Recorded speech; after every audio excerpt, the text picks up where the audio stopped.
Hello and welcome to another episode of the Gaming Gang October Spooktacular 2023. The witching hour has struck in the Chicago area for October 27th, and I'm your host, Jeff McAleer. Be sure to join me every night this month at the stroke of midnight Chicago time as I bring you yet another classic episode of CBS Radio Mystery Theater. Many of these episodes are destined to put a chill down your spine. Tonight's tale is based on a true story. No joke. It is based on a true story. A hospital lab technician is murdered, and the police have really no clues. That is until a doctor's wife begins to be possessed by the spirit of the murdered woman. Turn out the lights and give a listen to Voice from the Grave, as it aired on CBS Radio Mystery Theater by way of Newsradio 78, WBBM Chicago, on June 16th, 1980. The CBS Radio Mystery Theater presents...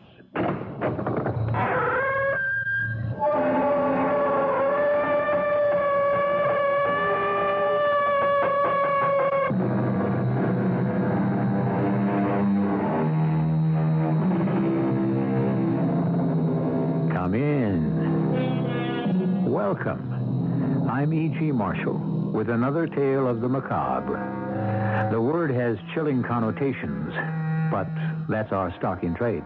Ours is a shadowy, uncharted world of spirits, dreams, and psychic experiences. However forbidding this particular story may strike you, it is based on fact. The phenomenon about to be unfolded occurred in a city in the Midwest. Captain Burgess, chief of detectives, has a puzzled expression on his face. The murdered woman didn't mention his name or describe him, Mrs. Hoy? No, Captain. I remember nothing. My husband should not have mentioned it. You will think us foolish. Dr. Hoy? The Chinese are psychic, Captain. What I told you is true. I listened as Charlene Lee spoke through the lips of my sleeping wife, Chang-Chin. Charlena will lead us to her murderer.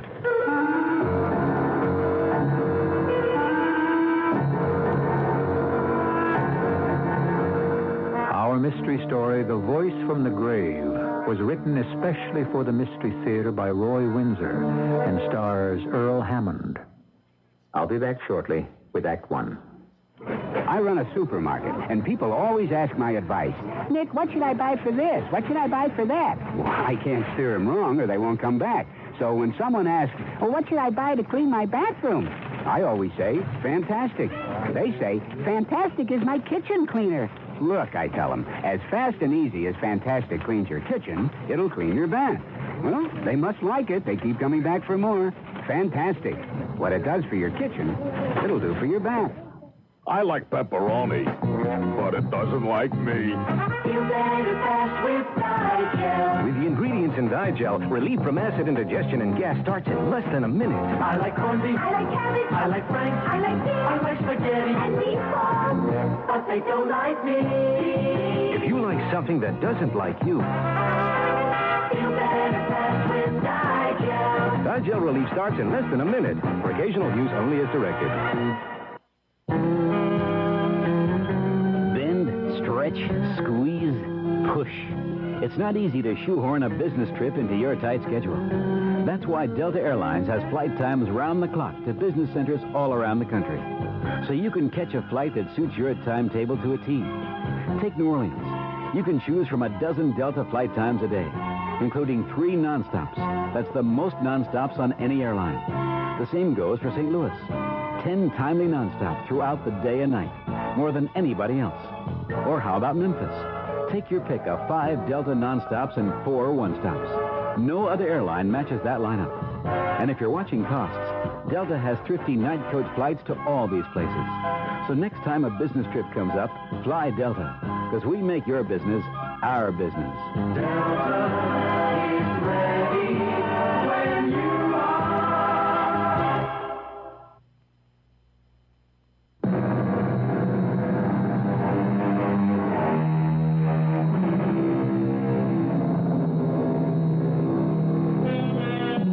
As you have already inferred, the subject of our story is a psychic phenomenon. Although most of us probably admit the possibility of such an experience, I don't suppose that many of us know anyone to whom it has occurred. Medicine accepts the psychic without understanding him thoroughly. One definition is a person, and I quote, apparently sensitive to non-physical forces. Captain Burgess is in his office at police headquarters. And that's the whole story, Ralph? That's it, Captain. We questioned everybody. Cross-examined them over and over until the hospital super, Mr. Gilman, said we were interfering with the staff. Get out, or he'd telephone the commissioner. Give it up, Norm. It's just another unsolved killing. We got more important things to worry about. Charlena Lee was murdered. What's with you and this Charlena Lee? The brutality of it, left under a mattress with a knife in her stomach and set on fire, was senseless and vicious. Why are you in this business, Ralph? Huh? You're a cop because deep inside your cynical exterior, you want the city to be safe for the decent citizens. Oh, when someone goes crazy, it's our job to arrest him before he does more damage. Now, somebody brutally murdered that Chinese woman, and I intend to get that someone and send him to the chair. We've worked our tails off, Norm. Nothing, as you said. No motive we can find. She didn't earn much money as a lab technician. No sex life. And she lived simple. No real friends except for Mrs. Hoy, the wife of this Dr. Toon Hoy, heart specialist.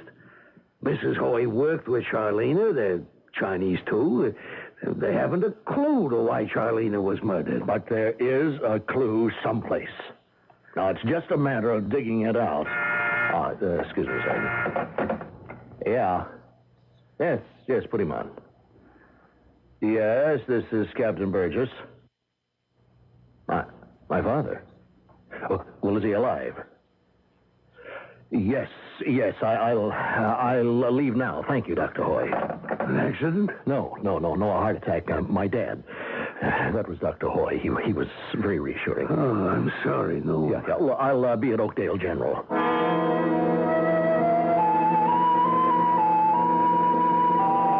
Captain Burgess, please sit down. Oh, yes, thank you, Doctor.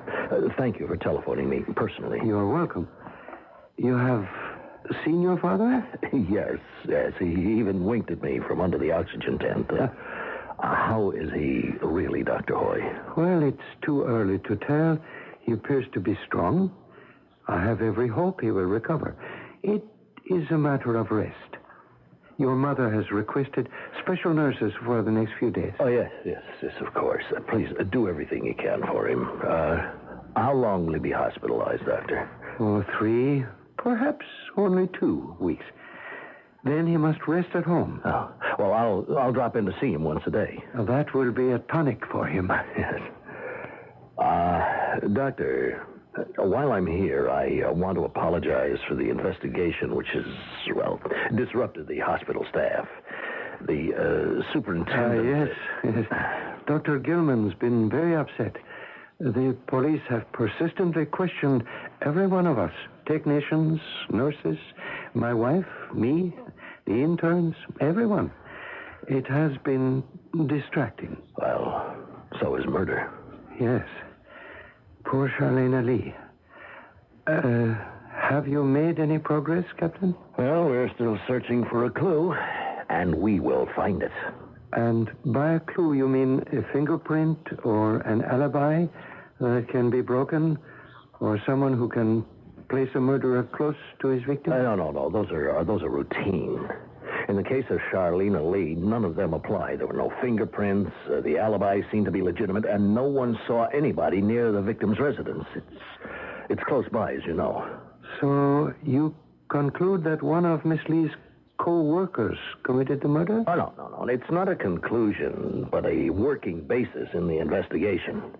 Now, what stumps us is the motive.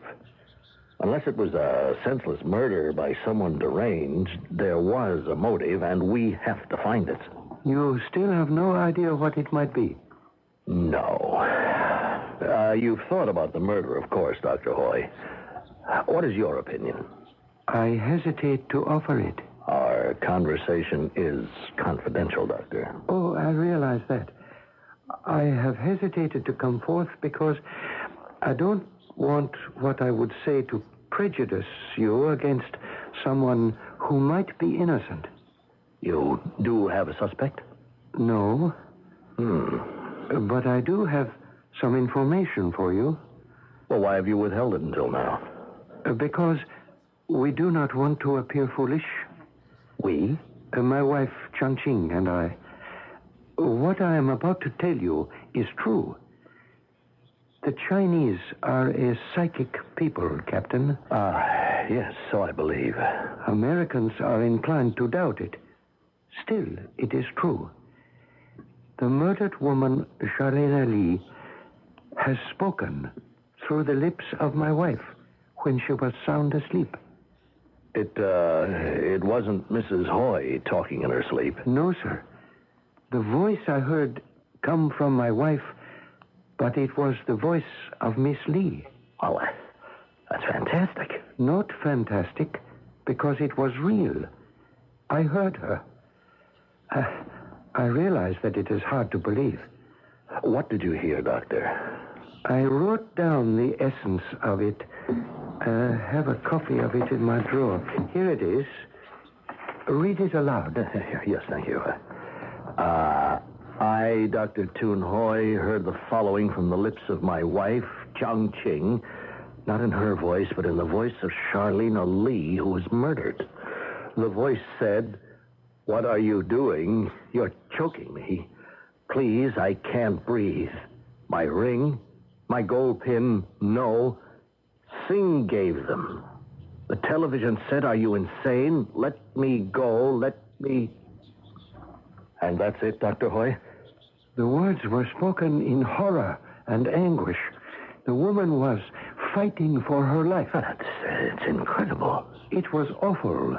It terrified me. I shook my wife awake. She was annoyed. She did not remember a single word she had spoken in Charlena's voice. You can understand why I have withheld this from you. I am a doctor, a man of science. It is the weirdest thing that I've ever heard. It's not just thought transference. Miss Lee is dead and buried. I have mentioned this now because in the last few days, my wife has received 2 threatening phone calls. Then someone has seen this piece of paper, Doctor. Who has access to this office? Oh, everyone, Captain. My cardiology team, nurses, maintenance personnel, visitors. I have no idea of who might have opened my desk drawer and seen this transcript. Miss Lee was robbed of a ring and a gold pin, so robbery was the motive. A ring and a gold pin, a television set. That was still in her living room. Singh. Who was Singh? Have you any idea? No, sir. Has this been helpful? Well, I don't know. I appreciate you telling me, Dr. Hoy, but what you said and what I've read just deepens the mystery. Now, we'll sort this out, Doctor. What you heard helps in one way. The man who murdered Miss Lee knows that she has spoken through your wife. That's why Mrs. Hoy has been threatened. Now, what if Mrs. Hoy has another psychic experience? Yes, and mentions the murderer's name. I'll assign a bodyguard to your wife. She will find that most disagreeable. She won't even know she's being protected. Well, thank you, Doctor. This has been very helpful. I hope so. Now, it's a lead. It's not evidence, but it is a lead. Sure would be crazy to catch a killer with a voice from the grave.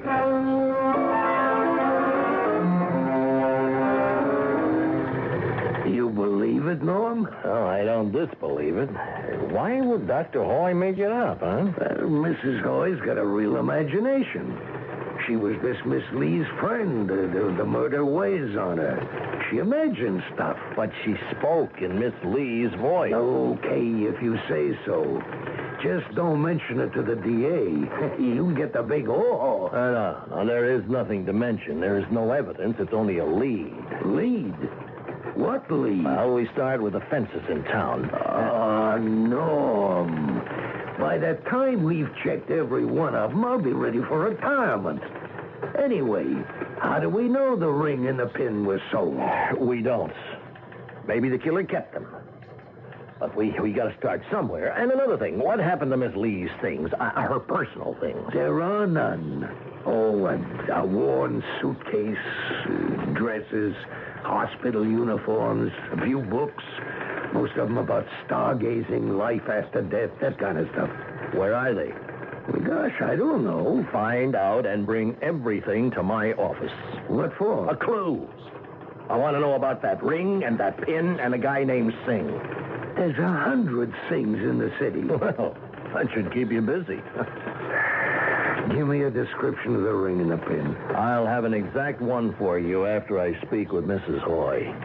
I'm going up there at 6. Meantime? Find Miss Lee's belongings. Go through them. All right. What am I looking for? Well, if you're lucky, reference to this guy, Singh. I thought she didn't have any men friends. That's what I've been told. Do I have to believe it? Captain Burgess and my wife, Chong-Ching. Oh, I'm pleased to meet you, Mrs. Hoy. You interest yourself in Charlene Ali? Yes. Yes, and you have been helpful because of what she said through you. It does not amuse you, Captain? Oh, no, I take it seriously. It's the only lead we have. I do not recall anything that she said through me. My husband... I wrote down what she said. After you telephoned, I wrote down again about the jewelry. My wife remembers it. The description is there. Thank you. They were her only treasures. Those 2 pieces. A sapphire set in a silver band. On which finger did she wear it, Mrs. Hoy? The 4th finger on the left hand. And the pin?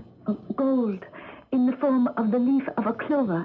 It was delicately made. A lovely pin, very expensive. Yeah. We understand that she had no men friends. None that we knew of. But who was Singh? The ring on her wedding finger says... Singh. Did she ever mention him once? No, not to me. Charlene was secretive. Is it important? Yes, it could be. If we had his full name. A disappointed lover? It's possible.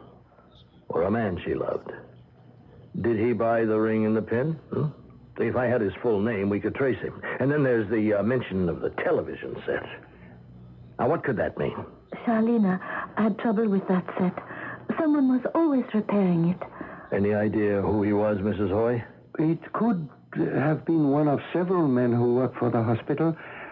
I will try to find out for you, Captain. Yes, thank you. I'd appreciate it. I think we're getting somewhere. Oh, one other favor, Doctor. Yes. Is it possible that Mrs. Hoy might have another psychic experience? I cannot tell. Why do you ask? Because if she does, I want to be notified. I'd like to be here when Charlene again speaks through her.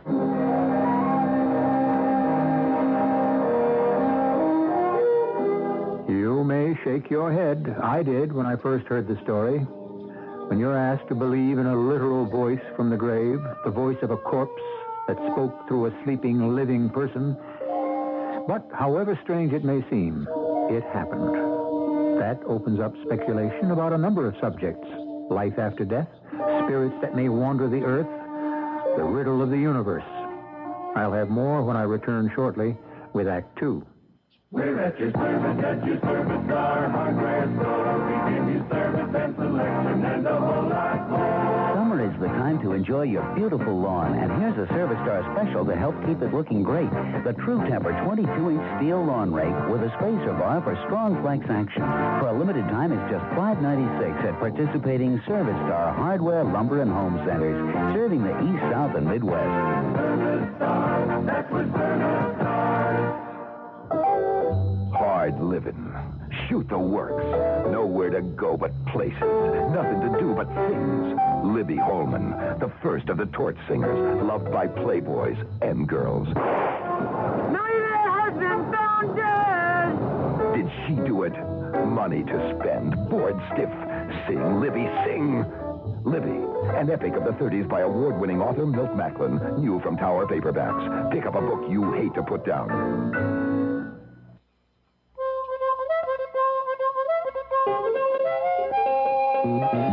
We got ideas right now working for you. Got the people who know how working for you. We're keeping this in view.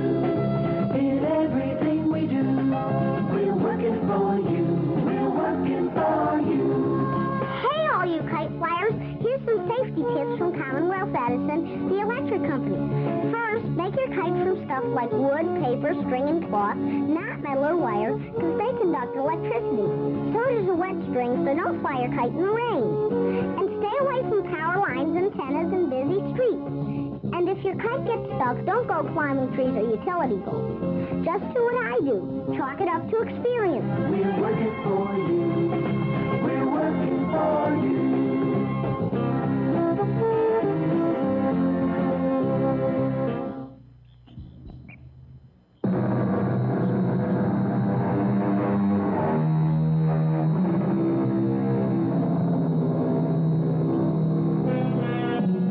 Almost without exception, the exception being those who believe that everything is finite. We wonder what happens after death occurs. Religion, in its many aspects, holds forth the promise of life after death, presupposing that the soul is immortal. Some believe that a person's soul or spirit wanders the earth until, for some reason, it finds peace. Until then, can it manifest itself? Can a dead person speak to the living? In Dr. Hoy's office at the hospital. Good morning, Dwight. Morning. Is it okay to work on that, Doctor? Eh? The intercom.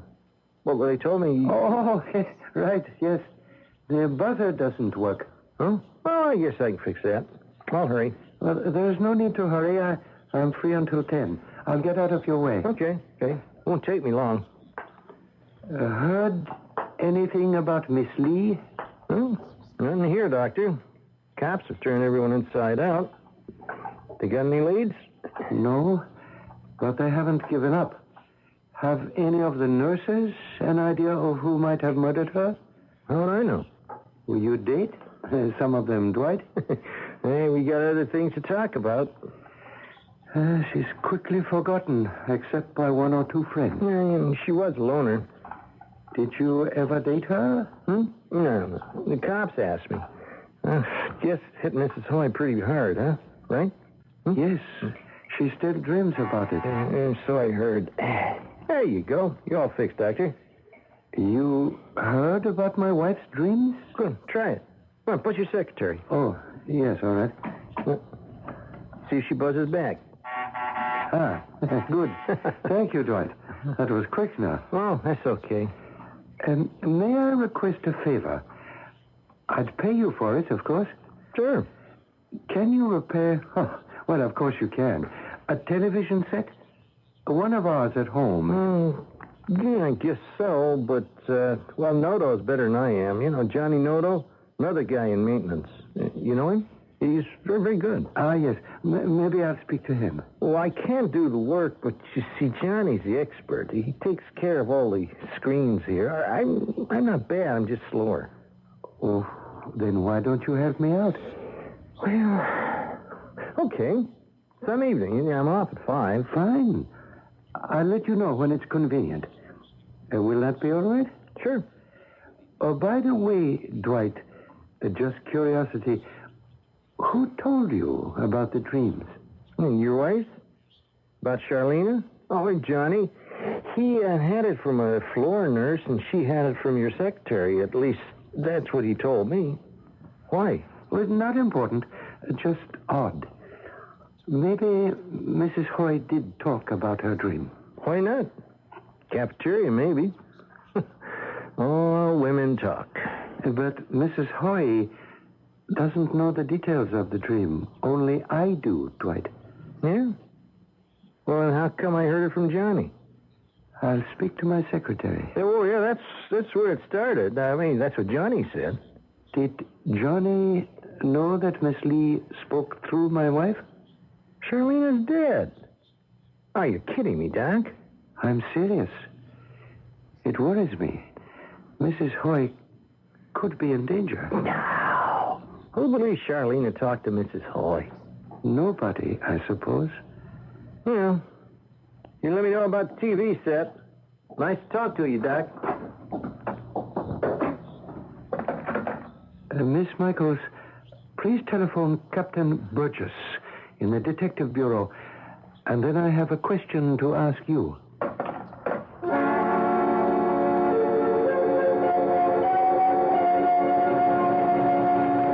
Wow. Yeah? Well, what, Norm? Who's Noto and Taylor? Maintenance men at Oakdale General. They're electricians. So? They know how to repair TV sets. You're reaching. Noto was on the night shift, 5 until 12. Taylor was off at 5 and went home. Can they account for where they were between 5:30 and 7 when the fire was discovered? Sure. Noto punched in at 5. Taylor went home. Witnesses? Sure. Security saw Noto at 6 repairing a lamp connection in the lobby. Taylor's wife swears he was home by 6. Well, I didn't think he was married. Isn't he on the town? Well, it's an arrangement. He's a macho guy. Well, thinks he is. Where does he live? Foster Avenue by the lake. Drive to work? No, he takes a bus. Mm-hmm. And Miss Lee? She had a car. She left alone? Was anyone in the car with her? Is there a parking lot attendant? Sure. Well, did anyone question him? I'll find out. Do that. Anything on the fences? No, nothing. What about Miss Lee's personal effects? Red tape. I'll get them released by tomorrow. Anything else? No, not offhand. We need a break, Ralph. Those alibis aren't watertight. Look, why don't we pick up those 2 guys and go at them? Too soon. Excuse me. Captain Burgess. Dr. Hoy, Captain. I have some information for you. Go ahead. My secretary denies gossiping about Mrs. Hoy's visitation from Charlene Lee. I showed her my handwritten transcript. She had never seen it before. Do you believe her? Absolutely. Then I chatted with all the floor superintendents. One of them admitted that she had heard about my wife's strange experience from an orderly who can't remember who he heard it from. Someone in the cafeteria, he thinks, but he can't pin it down. So somebody did open your desk drawer. That is my opinion. I agree. Doctor, will you be at home tonight? Yes? May I pay you a visit? Certainly. I want to talk over some speculations. That is progress, Captain Burgess. Yes, of a sort. We're no longer groping around. Now we're trying to find flaws in some alibis, and I'm sorry Mrs. Hoy is retired, but it is late. It's my fault. How could she help you, Captain? There are 4 pieces to the puzzle. The ring, the pin, the TV set, and Singh. I'd hoped that Mrs. Hoy might remember something about Singh. Now, is that a man's name, first, last? Either. Well, you've helped us a great deal already. Let me go. Captain. What are you doing? Keep your hands My wife, off me. speaking in her sleep. Go. Come, Captain. Another psychic visitation? But she's in pain. This is our bedroom. I opened the door after she fell asleep. Go away from me, please. Charlena's voice. That is the voice of Charlene Lee. Good Lord. Choking me. My pin. My gold pin. Let go of me. Give that back. That pin. Singh gave it to me. Ring. My engagement ring. Sing, help me. Tian Ching is killing me. Sing, Yuan, engagement ring. Good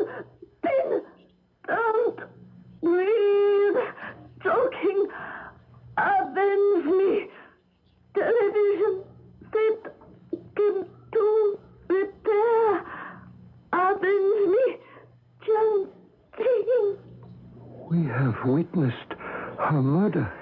He strangled her, and then he stabbed her. But we still don't know who he was. Chang-Ching.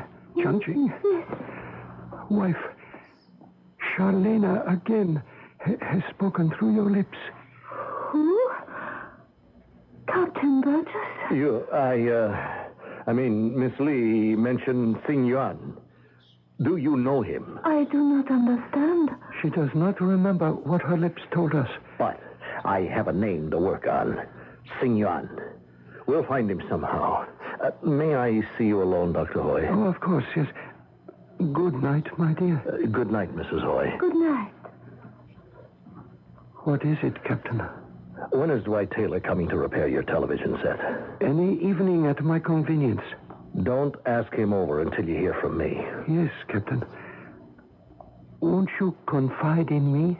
With luck, I may have found the sapphire ring and the gold pin. That would be extraordinary. Well, it's a hunch, but it may pay off. A hunch about what? Is Taylor a ladies' man?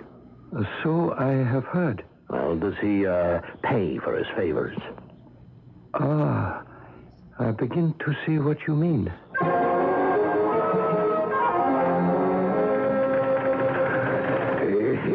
It paid off, Norm. That guy in the hospital parking lot is pretty sure that Miss Lee left the hospital with Taylor the night she was murdered. Good work. And a policewoman posing as a saleswoman for a kid's encyclopedia visited everybody in Miss Lee's immediate neighborhood. She got one housewife talking, one who lives in the same building as Miss Lee, and she remembers smelling smoke and then going to her front window. Oh, go on. She saw a man leaving the building carrying a small bag, a toolkit probably. It was dark, so she can't be sure of identifying him. But a guy did leave the building shortly after the woman smelled smoke. About what time? Around 6:15. And what time did Taylor get home? His girlfriend says around 6. Well, how do you feel about breaking and entering? Not without a search warrant, no. I want somebody to go through Taylor's place when no one's there. Now, somebody to comb the place. That jewelry hasn't been turned over to a fence. It could have been given away, Norm. It's more likely that he kept it and gave it to the chick he's living with. Well, she wouldn't take a chance wearing it. Well, that's why it might be tucked away someplace in their rooms. So, assign a man to search the place when no one is there. It's illegal if it ever came out. I'll take full responsibility. And I want the neighborhood jewelers covered. Find the jeweler who sold those items. Why are you so hipped on the jewelry? If they're worth a lot of dough, sure. I can understand that, but the chances are slim. Miss Lee was poor. This Xing Yuan, or however you say it. You think he was loaded? You've read the reports from all the investigators. Tell me about Dwight Taylor. Well, macho, high opinion of himself. This common law wife's quite a dish. Still, he moves around with other girls, nurses mostly. For your information, Sergeant, Taylor gave gifts of jewelry to the young women he went after. Well, yeah, I still don't get it. The facts are right under your nose. Now, where would Taylor get jewelry to dangle in front of a chick he had his eye on, huh? He stole it. He's a jewel thief, and Charlena Lee had a couple of valuable trinkets that he wanted. Yeah, so? So he went home with her to repair her television set. That's how he got in. And then murdered her. Well, how can we prove it? I don't know. But I'm sure gonna try.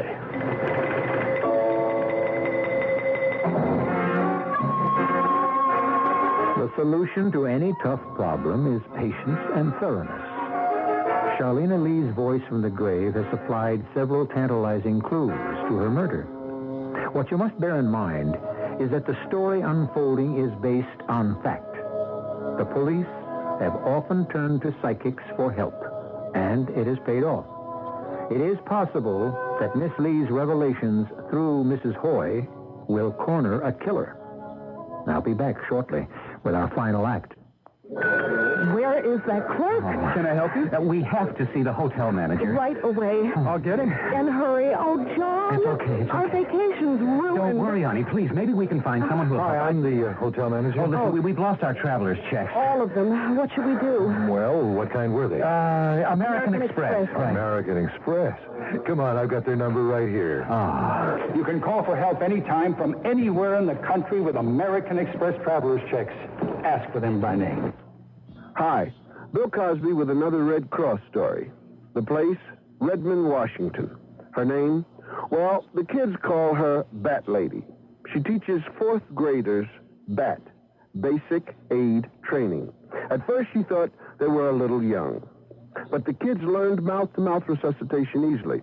And now they could save a kid brother's life. This is only one Red Cross community service. They do scores of others.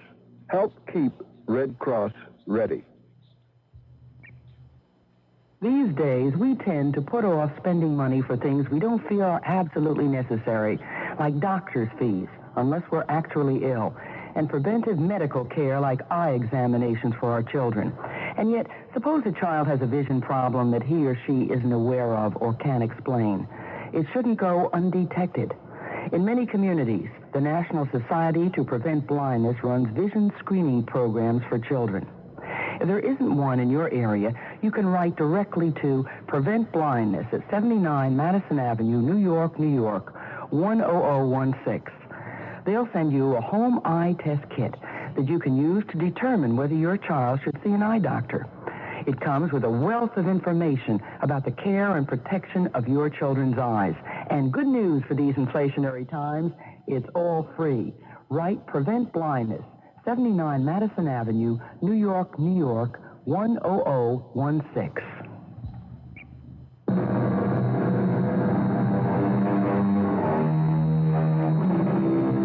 WBBM Chicago. Over 150 years ago, Daniel Webster argued that every unpunished murder takes away something from the security of every man's life. I think you'll agree that's the truth. It is to a good cop, such as Captain Burgess. In his experience, a long one, this is the first time he's been helped by the voice of a dead woman. At 8:30 the next morning, Captain Burgess is walking down the corridor of the hospital. Good morning, Dr. Hoy. You're up early. Come into my office. I'll call for another cup of coffee.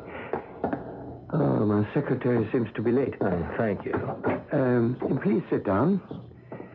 You have seen your father? Yes, he's doing fine. We had a good talk. His progress is very good. Very, very good. Did Dwight Taylor agree to repair your TV? Whenever I set the day. He's free after 5. What have you in mind, Captain? A surprise. If you invite him over at 7, I'll show up a few minutes later. He's your suspect? Yes. Right now, our evidence is circumstantial. I want to panic him into a confession, or at least try to. I appreciate your cooperation. Why have you settled on Taylor? Well, for a number of reasons, none of which I feel free to discuss at this time, so just, please, be patient. You'll hear all about it. Now, I hope to appear at your home shortly after Taylor, but that depends on a step we're taking sometime this morning. It has to do with evidence. I hope to have it before noon. Now, if I don't appear, just be casual with him and have Mrs. Hoy stay in her bedroom. That sounds ominous. It should.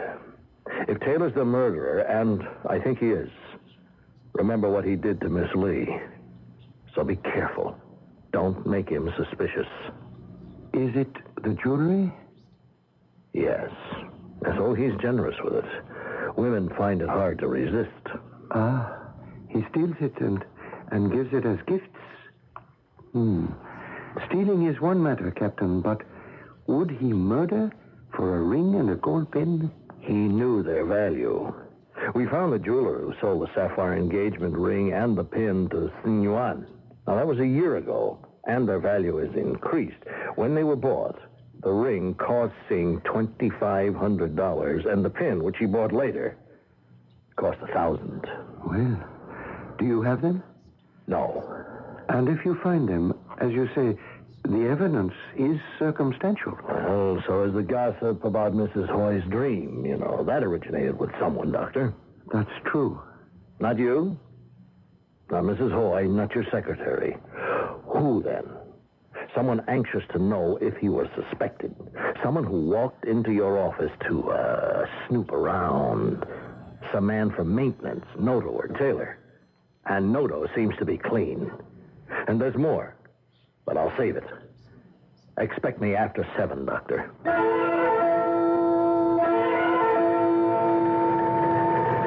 I want a promotion. Oh? I'm a genius. Well, go prove it. How about this? Hey, who found it? Is that the gold cloverleaf pen, or is it the gold cloverleaf pen? Who broke into Taylor's joint? Sergeant Winkleman. Give him a medal. Well, I won't forget it. Now, come on, tell me about it. Well, he waited until Taylor went to work. Then he rang the bell and was told to come up. He was dressed in work clothes and carried some plumbing tools. What excuse did he give to the woman? He said, the landlord, it's a 4-flat building. He asked him to check on a leak coming through the floor of the first floor west.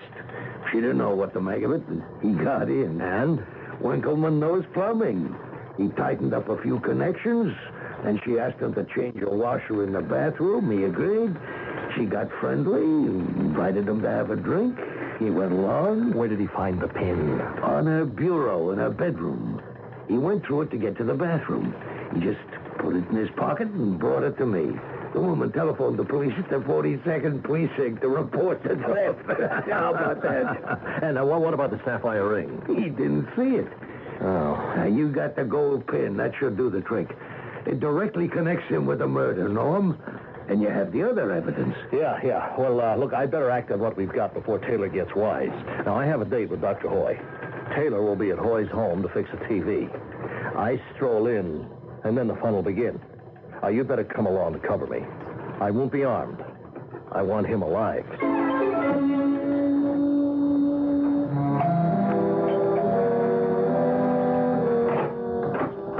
Good evening, Dwight. Oh, hey, Doctor. Come in.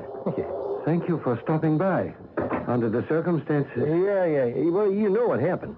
Yes, your wife told me. She ain't my wife. And can you imagine opening the door to a stranger? Some guy who says he's a plumber who needed a plumber. Landlord didn't say nothing about no plumber, so this guy wanders in, and when he wanders out, all her jewelry is gone. That's too bad. Yeah, he scooped up everything off the bureau. From the bedroom? Yeah. Smart, huh? She had him fix a faucet in the bathroom sink. Now, you don't let a stranger into your house, right? It's not smart, no. Well, she is not smart. That's the set, Dwight. If you're too upset... No. Now, this will take my mind off it. Hey, you alone? Yes, I am. Mrs. Hoy went to a movie. She had any more dreams? It wasn't a dream, Dwight. She talked out loud. Oh? Yeah, I had a cousin that did that when he was a kid. Walked in his sleep, too. Pretty scary. Miss Lee's voice came from my wife when she was asleep. Miss Lee described how she was murdered. Oh, yeah? Well, who done her in? She didn't say. Oh. Well, I better get to work. Excuse me. Good evening, Mr. Burgess. Come in. Oh, thank you. Well, I see you're busy. Perhaps I should come back. No. It's only Mr. Taylor. He's on the hospital staff. He was very kindly agreed to check out the television set. We can go to another room. Oh, did you say that this was Mr. Taylor? Why, yes. Hey, who are you? Burgess. I'm in the insurance business. Were you the man who was robbed this afternoon? Well, how'd you know that? I heard it on the radio. There was a description of what was stolen. Among the pieces was a gold cloverleaf pin. Where'd you get that information? I suppose from Mrs. Taylor. There ain't no Miss Taylor. You heard all this on the radio? That's right. And the woman who was robbed said that the gold pin belonged to Miss Charlena Lee. Hey, what are you trying to pull? Who are you? Is this the gold pin, Mr. Taylor? Give me that. Not so fast, Taylor. kill you. I don't think so. You murdered Charlene Lee. Prove it. Explain how you got the pin. She gave it to me. You're a liar, Taylor. The parking attendant saw you leave with Miss Lee. And after you murdered her and set fire to the mattress, the next-door neighbor saw you leave the building at 6 o'clock. You picked up a newspaper shortly after that. You told the police that you arrived home at 5:30. Now, can you explain all of that? Get out of my way. You can't prove a damn thing. Captain? Let him go. Sergeant Lucas will take care of him. Taylor's our killer, Doctor.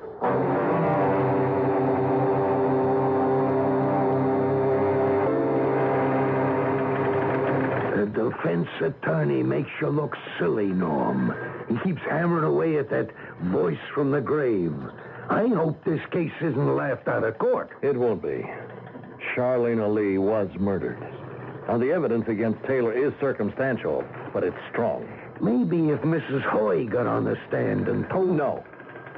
I understand the DA's problem. He's got to stick to facts, and we have quite a few. He's afraid to introduce the testimony about the voice from the grave, and I don't blame him. You didn't believe it either, Ralph. Well, I do now. You heard it yourself. Oh, I sure did. Telephone to see if the jury's gone out, Norm, will you? No. That's self-torture. Now, you go home and get a good sleep. How about you? I have a visit to pay. The Hoys? Yeah. Just imagine how they feel. If they're victimized by ridicule, I will speak out.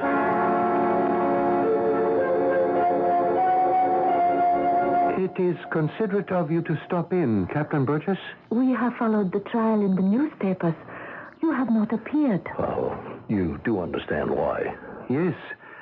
Charlene Lee's voice gives you clues that lead to Taylor's arrest, but you cannot introduce her testimony as evidence.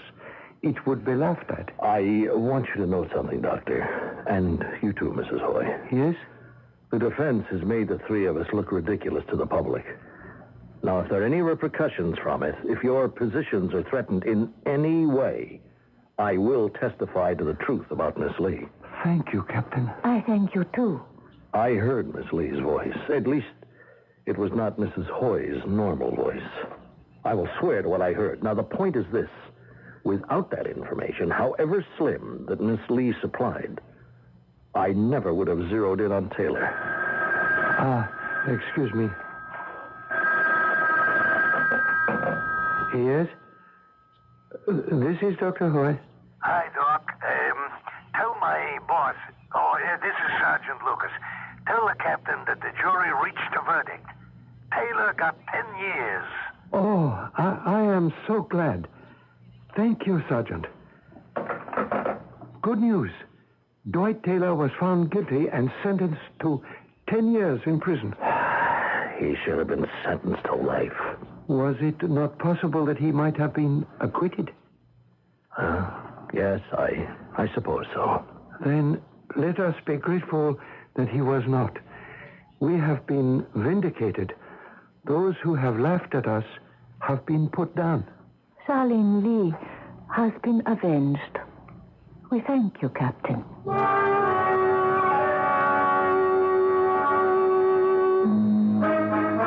The moral of this grim story is the importance of keeping an open mind, even when the subject seems as fanciful as psychic retrogression. A voice from the grave? Nonsense. But a murderer got 10 years because of it. Life imprisonment was deserved, but some criminals do get away with murder. I will return shortly. This is Michael Landon with a word about children and reading. I firmly believe that good reading skills are basic to success in life. So I insist that my children pick up something to read every day. Now, how about your kids? Are they reading up to expectations? If you'd like to see them reading more, why not start them on a wonderful adventure to words? And the best place to begin is the library. Libraries have story hours for infants and small children. There are book talks for grade schoolers and book discussion groups for teens. If your children have favorite radio and television programs, borrow books featuring the same characters and stories for them to enjoy. Kids' special interests are captured in books, too, whether it's monsters, sports, or career information. See that they get the word through books. If you're unsure of how to start your children reading, ask the librarians to guide you. Books are their business. Check out the library. It's filled with success stories. A public service message from the American Library Association and this station.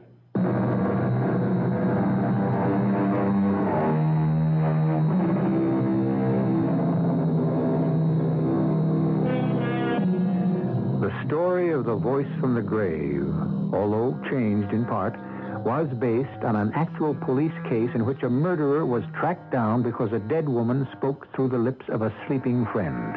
I know it's hard to believe. I myself find it hard to believe. But Dwight Taylor was caught and sent to prison because a captain of detectives had an open mind. Our cast included Earl Hammond, Court Benson, and Carol Teitel. The entire production was under the direction of Hyman Brown.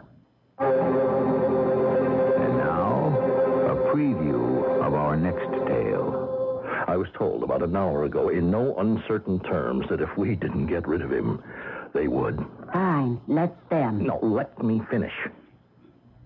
They would do it in a way that we wouldn't like. I find it difficult to believe that I'm actually plotting to kill my husband. Don't do that. Just stick to the facts. Wait. He said we were going on vacation next week, which means that silly, boring cabin up in the mountains. Hey, that is just great. That's a marvelous place for an accident. You know that? Hey, he is going to fall off Cherokee Cliff, 3,000 feet straight down to the solid rocks below. Well, how can we get him to do that? Well, I can get a pretty good powder, that you slip into his coffee. It'll knock him out completely. And then it's just a question of carrying him to the edge. This is E.G. Marshall inviting you to return to our Mystery Theater for another adventure in the macabre. Until next time, pleasant dreams.